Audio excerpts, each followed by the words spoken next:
তব আগমনে ধন্য হলে নারায়ণ নারায়ণ। কিন্তু প্রভু জানিব পারবেন হঠাৎ তোমার আগমন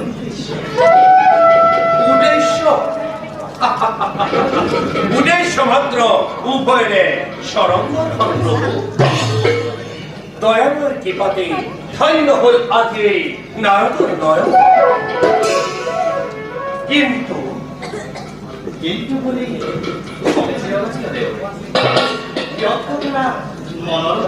নারায়ণ নারায়ণ অন্তর্যামী তুমি নারায়ণ।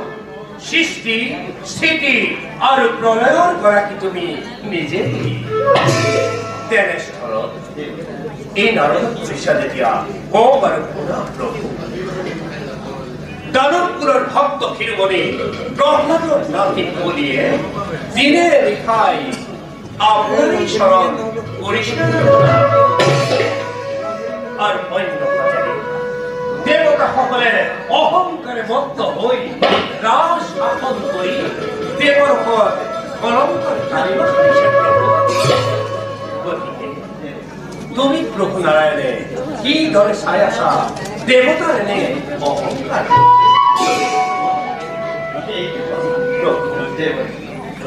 দেবতার গল্পপূর্ণ অবলম্বনে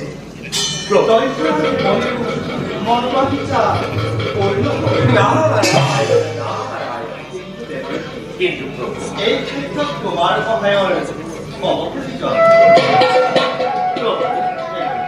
আপনার লীলা সদায় সমভাগী হয়ে যাবই নিশ্চিত নারদ প্রভু।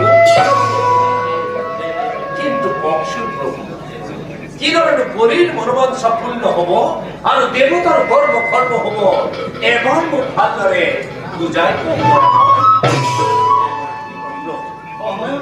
বুঝিবাক মাত্ৰ জানি পোৱা দেৱতাৰ দৰ্পচূৰ্ণৰ প্ৰধান কাৰণ দেৱতাৰ দৰ্পচূৰ্ণৰ প্ৰধান কাৰণ হ'ল আমাৰ এই অৰ্ধাংগিনী দেৱী লক্ষ্মী।